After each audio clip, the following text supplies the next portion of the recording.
slamming work ethic. And so I'm talking about work ethic now, and work ethic as it relates as well to building the business, right? This business responds to consistent effort over time, consistent effort in recruiting over time. And some of y'all have been around me enough, you know that I've said that a week without showing the business opportunity to somebody is like equals 3 weeks in the field. See, because I'm big on you can't get out of the field until you replaced your income, your job income, or your nut with override income. So if like you're making $5,000 a month on the job, okay, even though you can sell 5,000 of commissions a month, I'm not too excited about you getting out of the field. But what I am excited is if you develop 5,000 of override income on a team consistently, month after month, for 6-8 months in a row of override income that matches your job income, right? Then I would feel comfortable you getting out the field, okay, and still producing. You know, you're still producing, right? Your production will help you pay your bills, but I'd rather see you making override income to cover your nut, and then your production and your producing commissions towards investing in the business to build it, right? So that's a whole nother topic altogether. But let's talk about the idea that, you know, a week of not showing the plan to somebody, talking to someone new about the business is 3 weeks that you have to be in the field. So Alex, you mean if I don't show the plan to someone like 4 weeks in a row, that's 12 weeks more and yet you have to be in the field? Yeah, that's what it is, okay? So my point being that, man, you got to get consistency. So the work ethic is important when it comes to producing, right? So really, if you do 15 appointments a week, 15 to 20 to be safe, you will make the trip. 20 appointments a week booked, you probably sit on 12 to 13 of them, and you'll close 7 homes, all right? If you book 15 appointments, you'll probably sit on 10, you'll close 5 homes. Average premium per home is right around $1,000, so you'll do 5,000 a month of submitted, which is about 20,000 a month. Okay, so it's really, you know, but I always like, you know, if you can book 20, then you're going to be golden.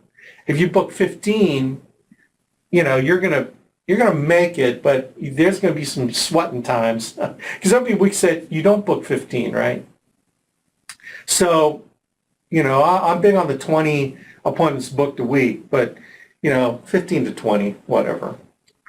But by the same token, we are a building business as well. And if you're serious about replacing your income so that you don't have to be in the field, right? You don't have to be in the field. You don't have the pressure of being in the field. Then you need to show the plan every week. You need to show the business opportunity. You need to interview. You need to interview every week. You need to interview. It needs to be inserted into your daily habit, your weekly habit. Okay? And I go back again to habits.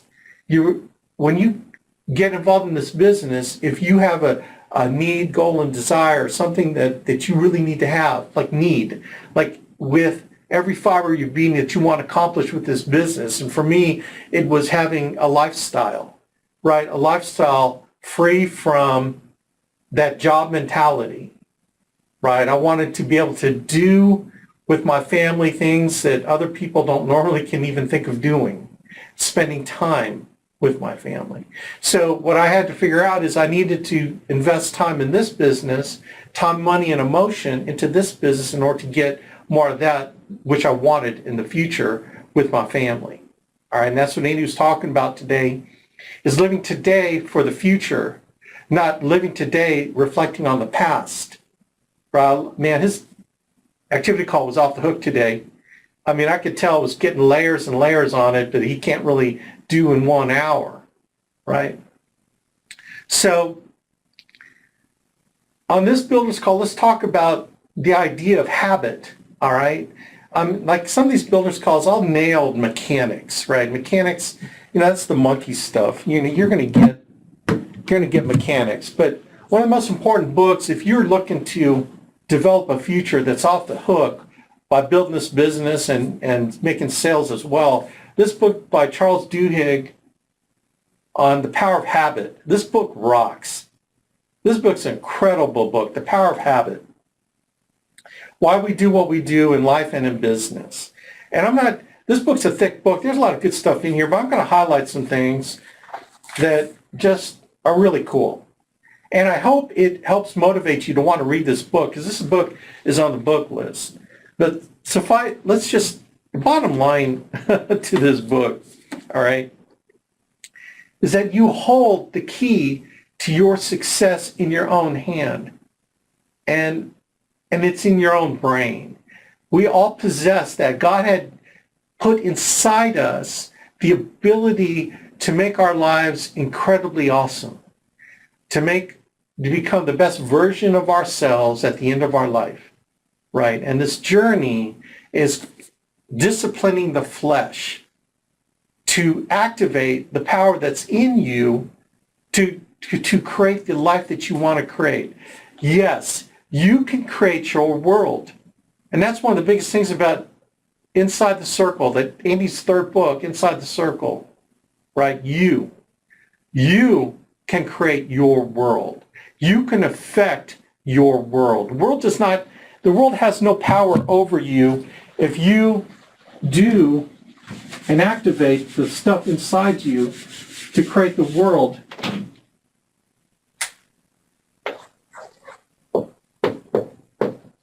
Right? Power of you. Everything out here, what the current presidential administration does or does not do, Congress, who gets elected here or there, the economy, which is actually cooking right now.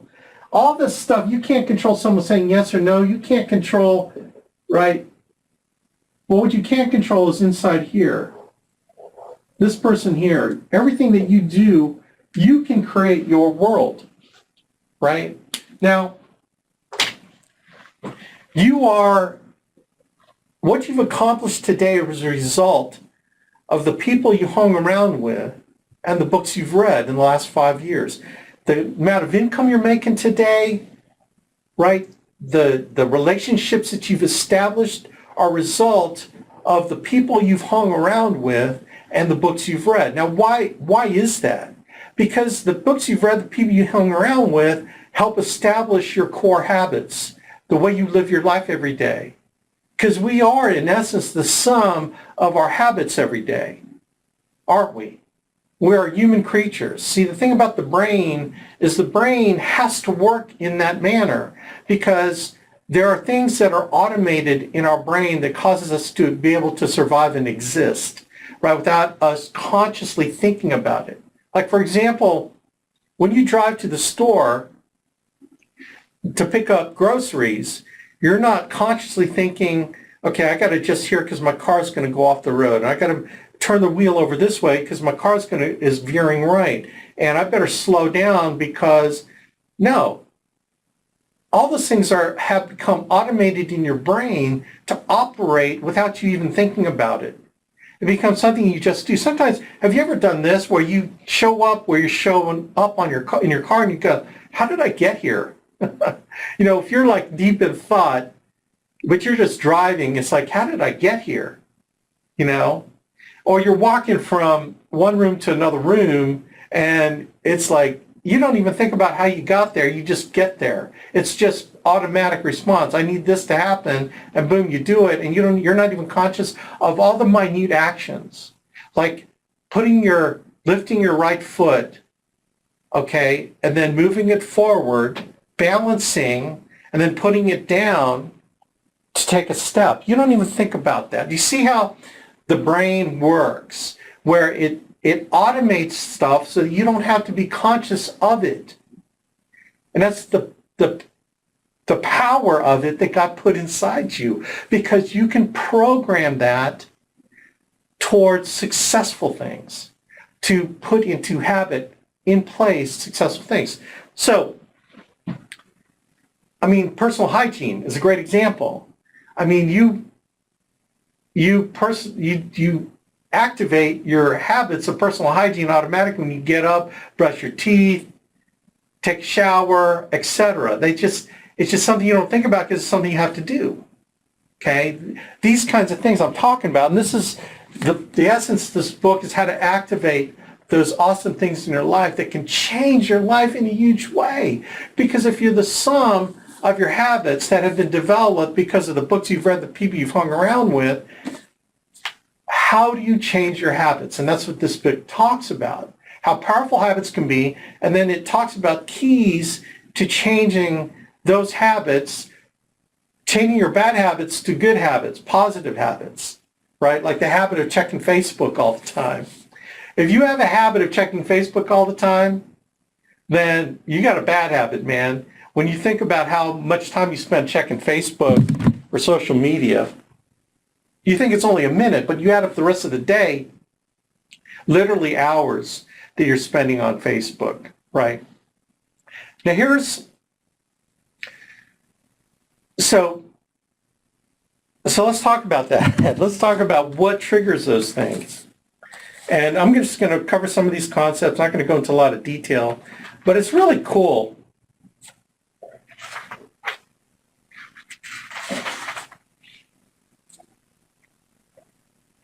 Okay, so there are cues, there are things that cause, whoa, I better shut that off. You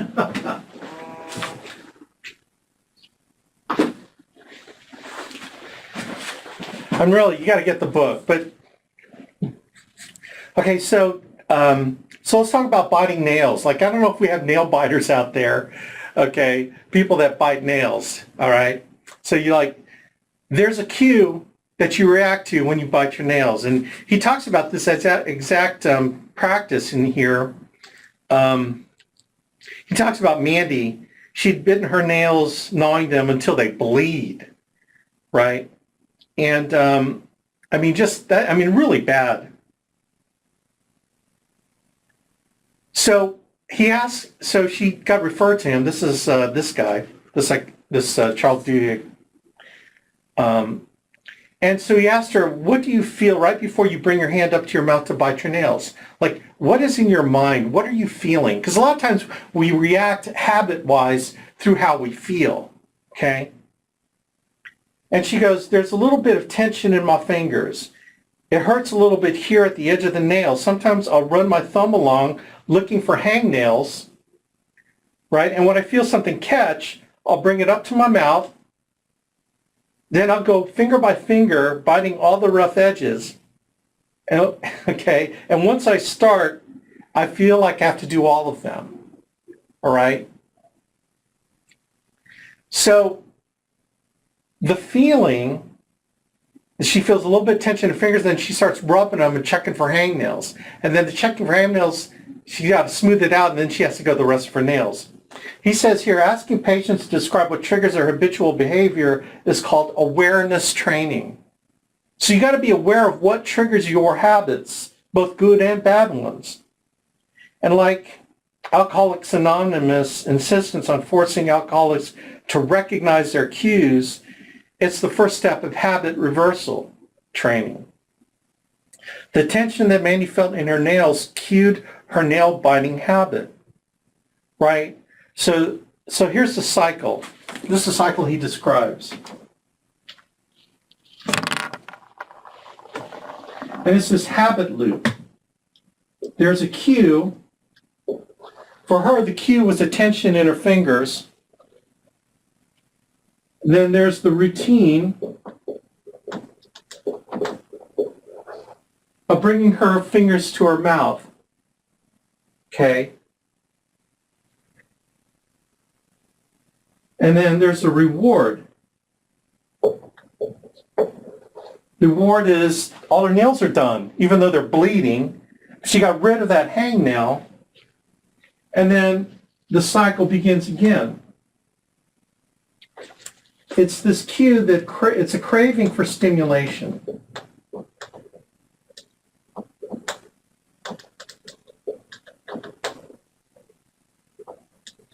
craving for stimulation. That's this habit routine. And and so if you become aware of this, you start to understand, well, what are my triggers? What causes me? Now, where did my cap go? So you're thinking, what causes me to go into this loop with my habits? Well, it starts off with a cue. So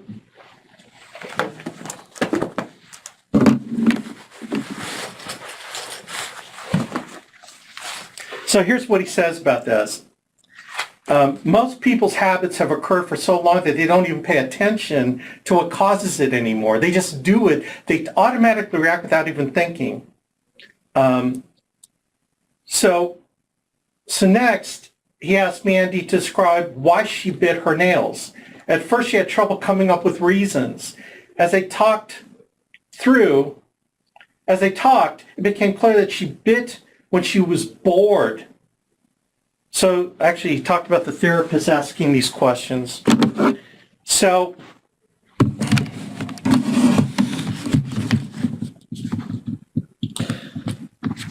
the therapist put her in some typical situations, such as watching television and doing homework, and she started nibbling. So immediately, the situation she was in automatically kind of caused the cue to happen, which caused her biting her nails.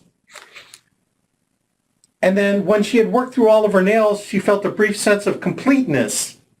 That was the habit's reward, a physical stimulation that she had come to crave. So the therapist says at the end of their first session, the therapist sent Mandy home with an assignment.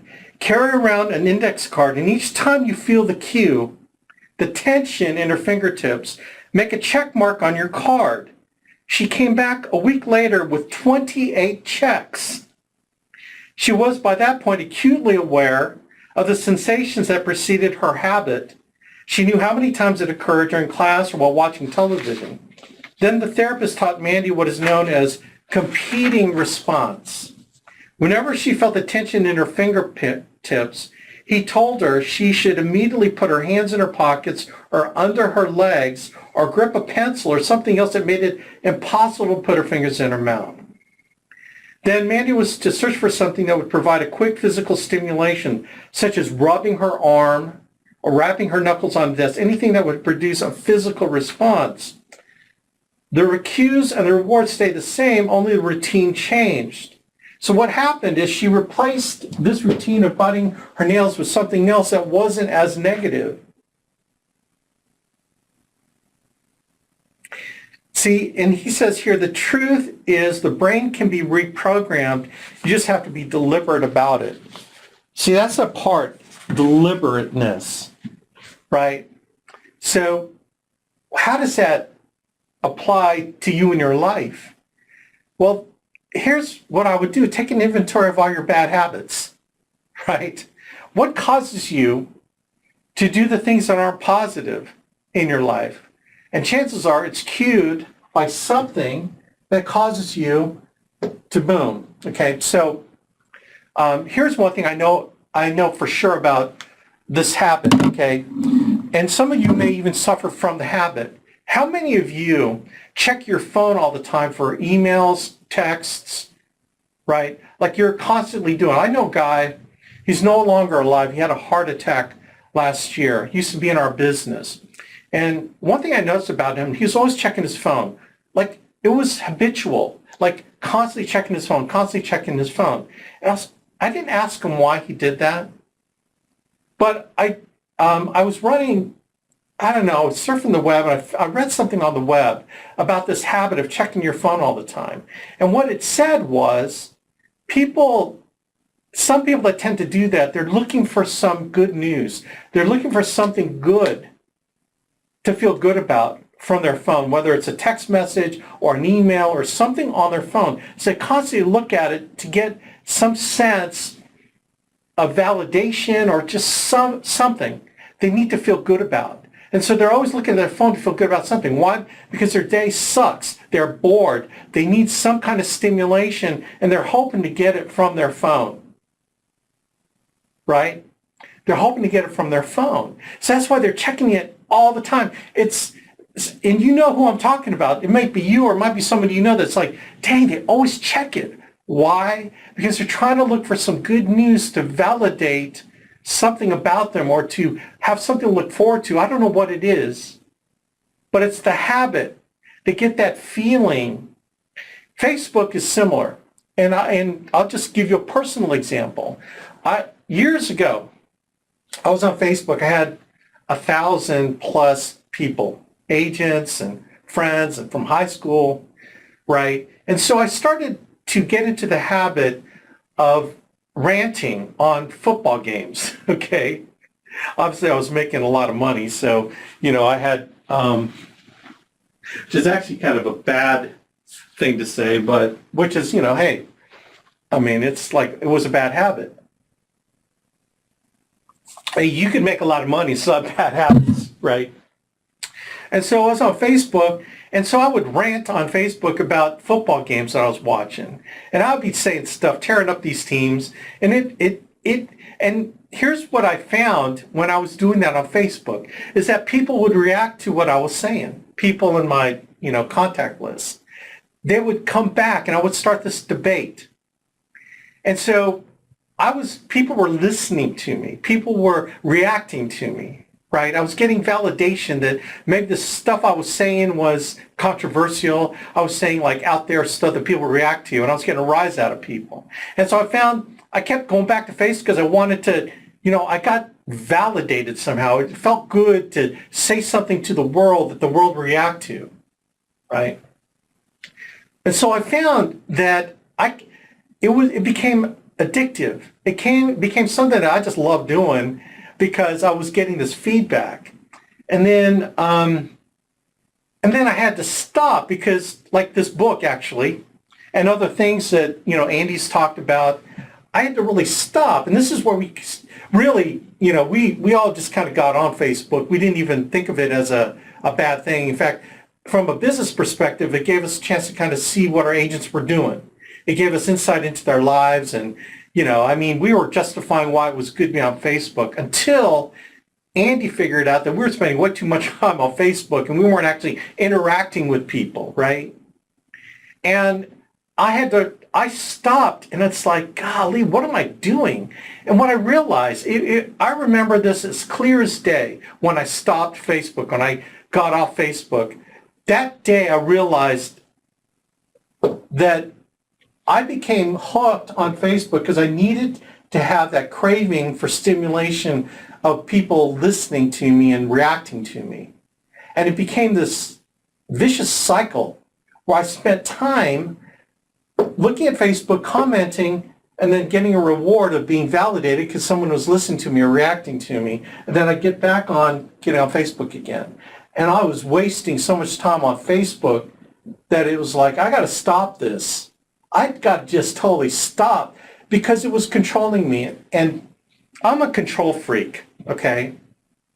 I'm a total control freak. And when I can tell that I'm not in control, that's why really I never did drugs in high school because I never liked that. I saw my friends doing marijuana. Everyone... Oh man, this is just going to perpetuate this Boy Scout thing image. But it's true. I enjoyed everyone else getting drunk and smoking weed. I would be the one driving them home. But the reason why I didn't like that and saw that behavior was because I didn't like being in a position where I wasn't in control. I wasn't in control of my faculties. I wasn't in control of my reactions. I didn't want to be in a position where I wasn't in control. So that's how control freaky I am. Okay, I get OCD sometimes about stuff, and that's another problem. Okay, I get OCD about stuff. When I get focused on stuff, I get OCD. Honestly, I was OCD about this business. The first 7 years, man, we blow up. I need to get back to that OCD guy again. But that's all I could think about. I was just totally like, ask Jenny. I totally get like that. Well, I found that I was not in control of this habit right here. It was controlling me. And it was affecting my business because I'd spend my time here, not on real stuff to build my business, right? So what did I do? What I did was I took Facebook off my phone. Boom, it's gone. I deactivated my account on my computer. Done. And then, boom, I'm done.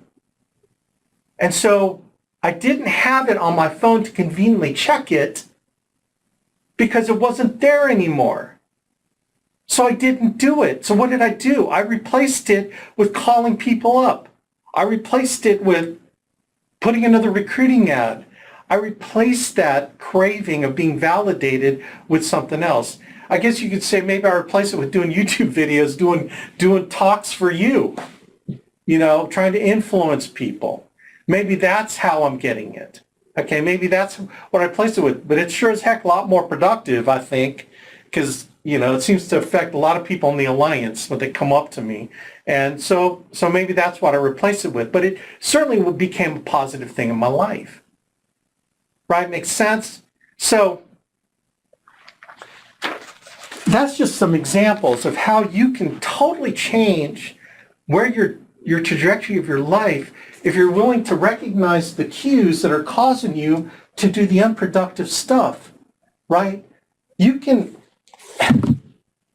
when you think about all the things, your routine, what is your routine made of? In my opinion, they're income-producing activities and they're time-wasting activities. Okay, and when I say income-producing activities, part of that's a subset of, becoming a better version of yourself. That's a Matthew Kelly-ism. You should read Matthew Kelly books. He's got this great book called Off Balance. And in fact, Andy and I were talking about it. And he goes, dude, he's got this other great book called Dream Manager. And I go, dude, I've already read it. Which kind of validated what, So those two books, anyway, the better version of yourself is replacing time-wasting activities with, income-producing activities, okay? God activities, okay? All right, family enhancement activities, these things that are important to you. And he talks about these kinds of things in his book, Off Balance, right? But the better version of yourself encompasses these things, and the subset is income-producing activities. So you're either doing something positive to build your business, or you're doing something negative to not build your business. But every point in time in your life, you're either building it or you're not.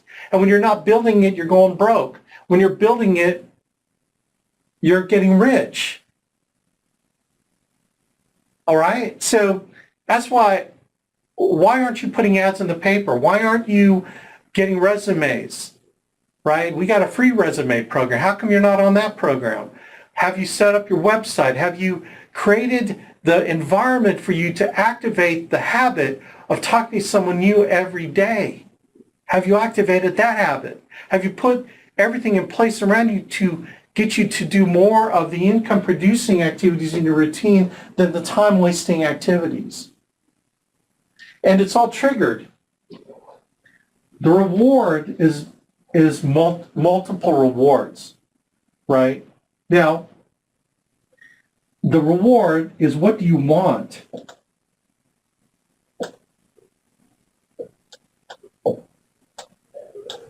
And the craving for stimulation is that the stimulation is that belief, knowing that the reward is down the road. These rewards are immediate when it comes to habits.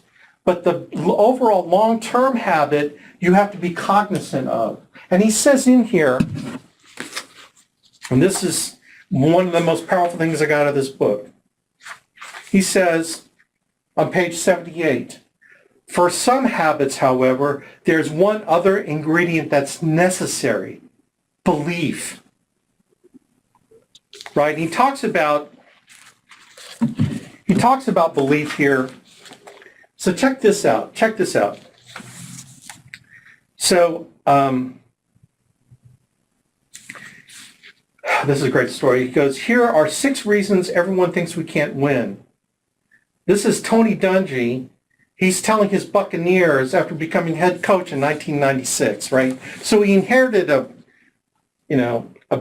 losing team. He says, here are 6 reasons everyone thinks we can't win. It says, it was months before the season started and everyone was sitting in the locker room. Dungy started listening to theories they had all read in the newspapers or heard on the radio. The team's management's messed up. Their new coach was untested. The players were spoiled. The city didn't care. Key players were injured. They didn't have the talent they needed. And so Dungy says this. He goes, those are supposed reasons. But Dungy said, now here is a fact. Nobody is going to outwork us. Nobody is going to outwork us. Dungy's strategy, he explained, was to shift the team's behaviors until their performances were automatic. He didn't believe the Buccaneers needed the thickest playbook. He didn't think they had to memorize hundreds of formations. They just had to learn a few key moves and get them right every time. All right? Get them right every time. In other words, he didn't believe it to make things complicated. He believed if we boil it down to the simple things and execute it well every time, that they were going to win and they were going to outwork everyone else. Oh my gosh. Well, as you know, he made it to the playoffs and his team ended up winning a Super Bowl, I guess, and all that. I mean, you got to read the book, right? But no one can beat us if we focus on the simple, executing the simple things in the alliance excellently, consistently, over and over and over again, because no one will outwork us. It doesn't matter if your skill isn't good enough. What matters is that you work. See, because you working hard will make your skill better. And then, so it's creating that environment of work will lead to results. Work, consistent work, the right work will yield the results you're looking for. And the key ingredient is belief. You have to believe that the long-term result will happen because you're putting the work in the simple things today over and over and over again. When you don't see things happening, but you know because other people around you have done it over and over and over again. You can't book 10 appointments yet, but if you keep working and getting around the people that are booking 20, look, you'll learn how to do half of what that person did, so you'll start booking 10. And then you start believing more that you can do it, and you put more work in because it becomes a habit. Then 15 appointments, man, boom. It's only 50% more work, right? It's actually not even 50% more work. To book more appointments, it's a weird thing, but you see, no one's going to outwork you. And that's what you have to believe. No one's going to outwork you. And you got to believe. You got to work on your belief, because if you don't believe, it won't work. Right? If you don't believe, it won't work. So, but you got to work to believe. See, you can't wait to believe to do the work. You got to do the work so that you can do the activity. You do the activity, which will increase your belief. But you can't wait for your belief to do the activity. Now, what does that mean? It means you got to work on your belief all the time. You can't do this business. You can't build this business apart from our system, because the system is designed to give you the belief that you need to do the work, to create the habit, to realize the cues that are positive that will keep you going. The system will give you the positive cues that you need. That's why you need to be on the TWC. And if you can't be on it live, you need to listen to it consistently every week, because it'll give you the cues that and the belief, right, to do the work, to get the reward, and to believe that the work you're doing will get the result to get you the reward, to get what it is you want. Do you see how the beautiful Amy put this system together? That this system works on your belief so that you can change your habits from negative, time-wasting, broke habits to income-producing habits. It's changing up here. You heard it today. Andy's whole thing is to help you become better. The only way that he knows how to help you become better is promoting our system to you. The books, like he talked about 2 books today, right? Civility, the Civility book, and the Body Language book. He's promoting books. Oh man, he loves this book, Power of Habit. I'm talking about that book.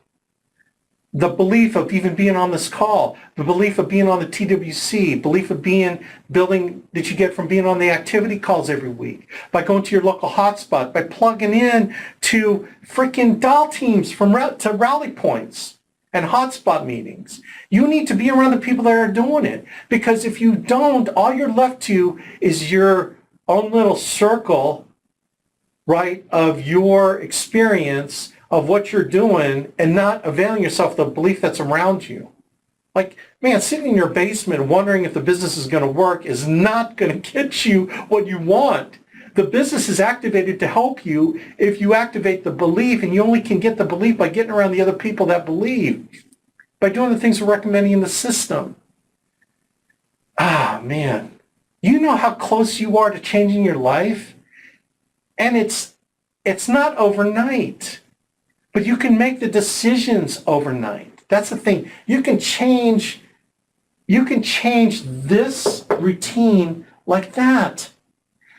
Just like he told the nail biter, whenever you feel tension in your fingers, stick your fingers in your pockets so you can't get to them.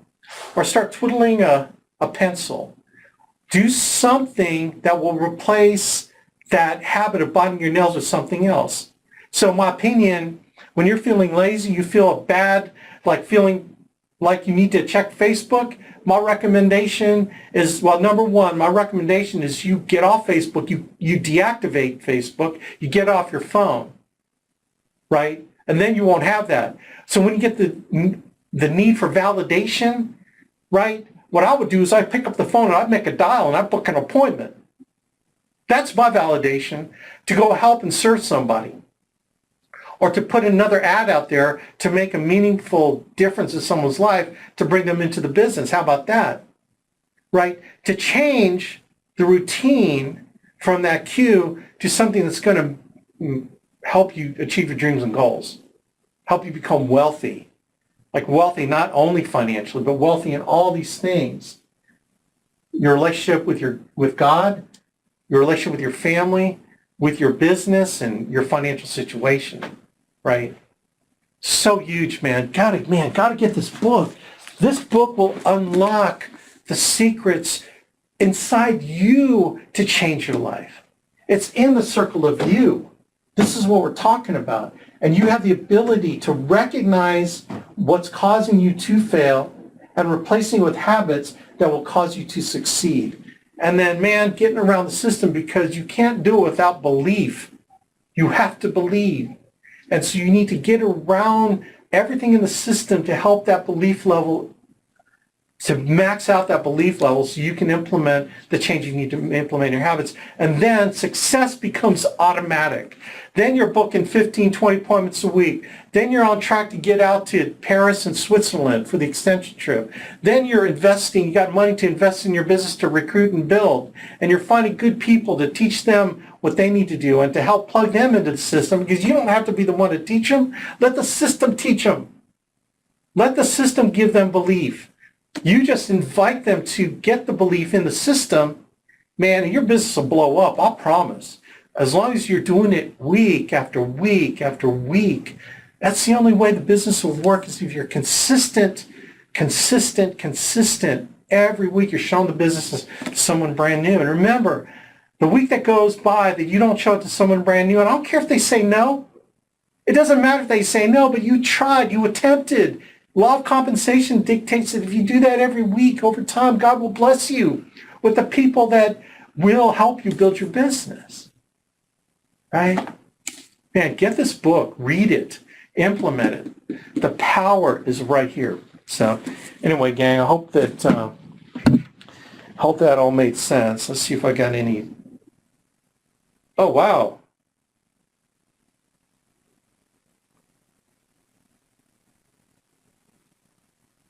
Okay, cool. All right, gang, man. I appreciate y'all. Let's make this week a huge week.